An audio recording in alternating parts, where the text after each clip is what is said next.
ነው ጆከ እኔ ሲጀመር ቪዲዮውን ጨርሻ ላይ ያየሁትኝም ጀስት ሳየው ሙዚቃውን ነው መጨረሻ ላይ ልጅቱን አዝላ ከጎጆ ስትወጣ ምናምን ያየሁትኝ። ሜክ ያደረገችው የራሷ የሆነ ካራክተር ነው ያላት የመሰለኝ እንጂ እንደዚህ የልመና ድምፅ ማሰማቷ ምናምን እዚህ ስታወሩ ተጠርቼ መጥቼ ስታወሩ ሰምቼ ሂጄ ቪዲዮውን ድጋሜ ሳየው ነው እንትን ያለ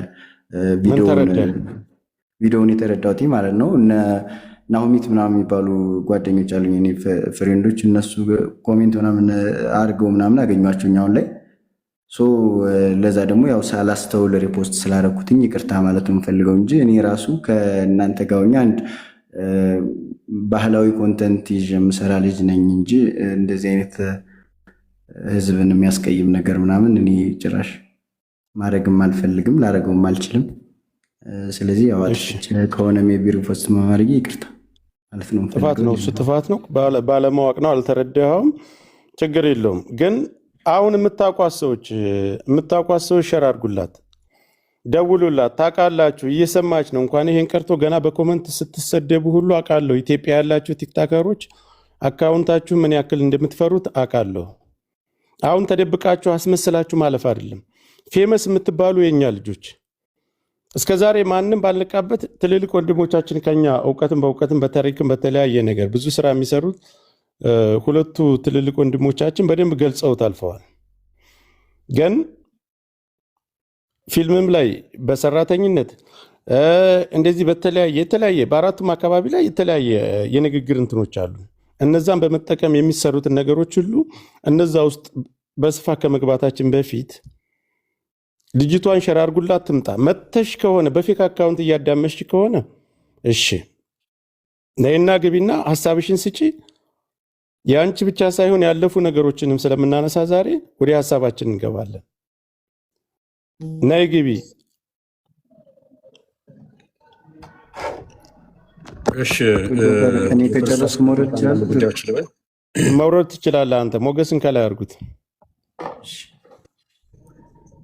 መልካም። እሺ እኔ የምጀምረው አሁን ጓደኛዬ ካነሳው ሀሳብ ነው። ራሳችንን እያጠቃን ራሳችን ላይ እየተኮስን ያለነው ራሳችን ስለሆን ነው። አብዛኛው ብዙ የአማራን ባህል የአማራን እሴት የሚያቆሽሹ ነገ መልሰው የሚረግጡ የሚሰድቡንን ሰዎች አይዞህ በርታ እያልን በመደገፍ በገንዘብ ሳይቀር በመደገፍ እያበረታናቸው ስም እየሰጠናቸው ታዋቂ ካረግናቸው በኋላ የምንረገጠው እኛንና አሁን ወንድሜ ሳያውቅ ያደረገው ነገር ሁሉም አማራ እያደረገ የሚገኝ ነገር ነው። ስለዚህ ከዚህ በኋላ ሁሉም ሰው የራሱን ሰው ለይቶ ሊያውቅ ይገባል፣ ሊለይ ይገባል። ነገ ብልጽግና ተጠቅሞባቸው እኛን የሚረግጡንን ስምና ዝና ያላቸው ወይ ደግሞ ከፍተኛ ተከታይ ያላቸው ሰዎችን ለይቶ ሊያውቅ ይገባል። የከሌ ማለት አልፈልግም፣ ግን አሁን ላይ በሀገሪቱ አሉ የሚባሉ ወይ ደግሞ ቀዳሚ ናቸው ብዙ ተከታይ ያላቸው የሚባሉ ቲክታከሮች ሳይቀር የኛው ማህበረሰብ ነው ሆ ብሎ ያገዘፋቸው መልሰው እኛን እየመቱን ከብልጽግና ጋር በቀጥታም በተዘዋዋሪ እየተገናኙ እየመቱን እያደቀቁን ባህላችን እየበረዙ ያሉት። ወደ ግለሰብ አልገባም። ቅድም እንዳልኩት ችግሮቹን ወንድሜ ሙሉጌታም ወንድሜ አዲሱም አንስተዋቸዋል። ችግሮቹን ምን እንደተፈጠሩ እኔ አጠር አድርጌ ባህልን፣ እሴትን፣ ማንነትን ከእንደዚህ አይነት ስልታዊ ብረዛዎች እንዴት መጠበቅ እንችላለን የሚሉትን ጉዳዮች አነሳለሁ ማለት ነው። አንድ ማህበረሰብ በጦርነትና በኢኮኖሚ ከመጫን ከማጥፋት ጎን ለጎን ታሪኩና ባህላዊ እሴቶቹን ማጥፋት ወይም ደግሞ ማዛባት በእኛ ብቻ አይደለም፣ በታሪክ ውስጥ ብዙ አምባገነን አገዛዞች እየተጠቀሙበት ያለው የተጠቀሙበትና ተጠቅሞበት ያለፉት ስልት ነው። ስለዚህ እነዚህ ነገሮች እንዴት ነው የምንጠብቃቸው?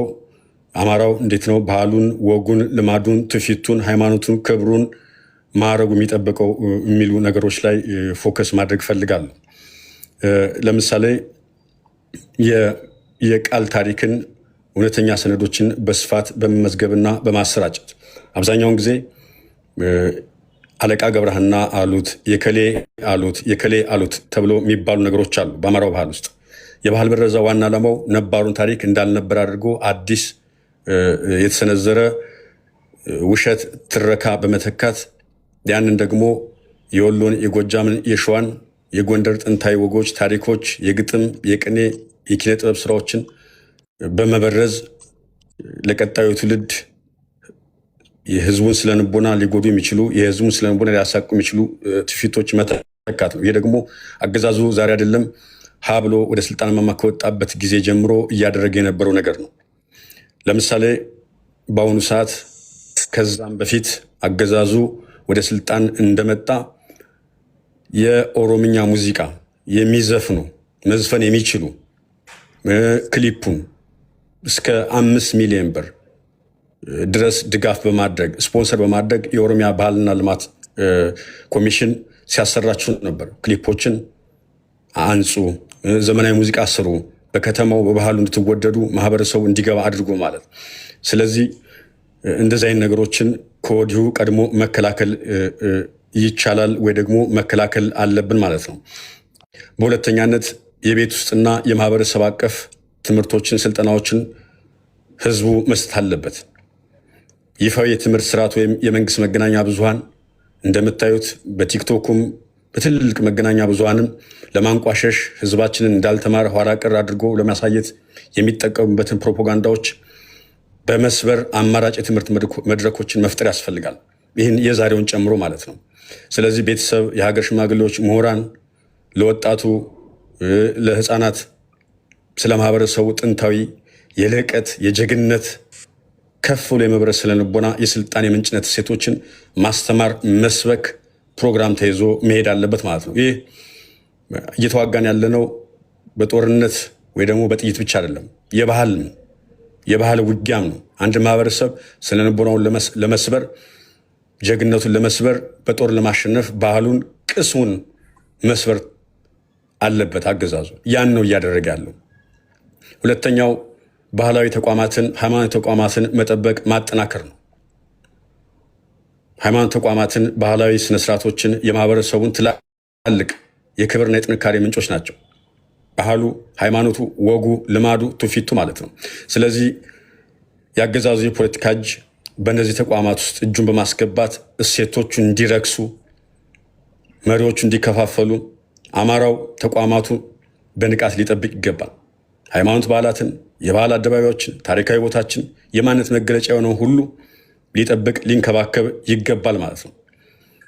ሌሎቹ ጎጂ ልማዶችን መለየትና አዎንታዊ እሴቶችን ደግሞ ማጎልበት ያስፈልጋል። ዛሬች ልጅ ሰራቸው የተባለው ሌሎችም እየሰሩት ያሉት ጎጂ ናቸው ተብሎ በማህበረሰቡ የተፈረጁ እውነተኛ ያልሆኑ እነዚህን ታሪኮችን መለየትና አዎንታዊ እሴቶችን እንደዚህ አውጥቶ ለማህበረሰቡ ለህዝቡ ማሳወቅ ይገባል። ወራሪ ወይም ጨቋኝ የሚባሉ ኃይሎች ማህበረሰብን ለማዳከም ሆን ብለው ጎጂ ባህሎችን፣ እርስ በርስ የሚያጋጩ አጉል ልማዶችን ያበረታታሉ። ከፍተኛ በጀት በመበጀት ማህበረሰቡ ራሱን በራሱ እየገመገመ ታሪካዊ አንድነቱን፣ አብሮነቱን፣ የጀግነት እሴቱን በማጉላትም የተጫነበትን እነዚህ እኩይና መጥፎ ልማዶች ራሱ ነቅቶ ሊተፋቸው ይገባል። ለምሳሌ ከዚህ በፊት የዛሬ 2 ዓመት ወይ 3 ዓመት ይመስለኛል ባለሳሳት ቲክታከሮቹ በሙሉ ተሰብስበው ለጥምቀት ባህል ከፍተኛ በጀት ተመድቦላቸው መሄዳቸውን ሁሉም ያውቃል። ያ ምንድነው? ባህሉን ወይ ደግሞ እዛ ያለውን ጥምቀት ለማስተላለፍ ሳይሆን አገዛዙ የፈለገው ዓለም እንዲያየው ነው። የቀባውን ቀለም ሁሉም ቲክታከሮች ቪዲዮ እንዲሰሩበት፣ ከተማው ሰላማዊ ነው፣ እኔ እያስተዳደርኩት ነው፣ ክልሉን እየመራሁት ነው፣ ፋኖ የሚባል ነገር የለም፣ ሰላም ነው የሚለውን ለመገንባት ስሙን ለመመለስ የሄደበት ነው። በከፍተኛ በጀት እንደምታውቁት አፍሪካ፣ ዓለም ላይ ያሉ የሚባሉ ቲክታከሮች እየመጡ ኢትዮጵያ እየተዝናኑ እየተንሸራሸ እየሄዱ ነው። በሚሊዮንና በቢሊዮን እየተመደበ ማለት ነው። ይሄ ምንድነው? ሰላም ነው፣ አገሪቱ ገጽታ ግንባታ ነው። ስለዚህ እነዚህን ነገሮች የተከታተሉ ማክሸፍ ደግሞ የአማራው የነቃው አማራ ቲክታክ ላይ በሁሉም ፕላትፎርም ያለው አማራ ድርሻ ነው ማለት ነው። ሌላው የስነ ልቦናን የበላይነት መገንባትና እነዚህን መንፈስን ወይም የስነ ልቦና መንፈስ እንዲሰበር፣ ቅስሙ እንዲሰበር ማድረግ ነው። ህዝቡ እንዲሳቀቅ፣ ራሱ ዝቅ አድርጎ እንዲመለከት፣ የሽንፈትና የስነ ልቦና እንዲያድርበት የሚያደርገው ስልታዊ ጥቃት ነው። ይህን ለመመከት ደግሞ አይደንቲቲ ፕራይድ ወይም የማንነት ኩራትን ማጎልበት ያስፈልጋል። እኔ ለምሳሌ አማራ ነኝ ብዬ ስል ልቤ የሚያብጠውን ያክል ትንፋሽ የሚያጥረኝ ያክል ምንም ብል እንደዛ አልኮራም። ስለዚህ ማህበረሰቡ ታሪካዊ የጥበብን የጀግንነትን የፍትህ ምንጭነት መሆኑን በተደጋጋሚ በማንሳት የህዝቡ ሞራል መጠበቅ የእያንዳንዱ የውይይት አጀንዳ መሆን አለበት። አሁን ላይ በመዲናችን አዲስ አበባ የሚደረጉ ሰርጎች፣ ድግሶች የምታያቸው ናቸው። አምናና ታቻምና የነበረው ነገር አሁን ተገልብጦ አማራው በዚህ ሁኔታ በስፋት እየተሳተፈ አቅሙን እያሳየ ይገኛል። እነዚህ ነገሮች ሊበረታቱ ይገባል። ሌላው የቋንቋ የቃላት የልሳን እንደዚህ መሳቂያ መሳለቂያ ለማድረግ በየአካባቢ የሚነገሩ ዲያሌክቶችን በመሰብሰብ ለማሳቀቂያ መጠቀም ባህል የሚገለጸው የሚተላለፈው በቋንቋና በቃላት ውበቱ ነው።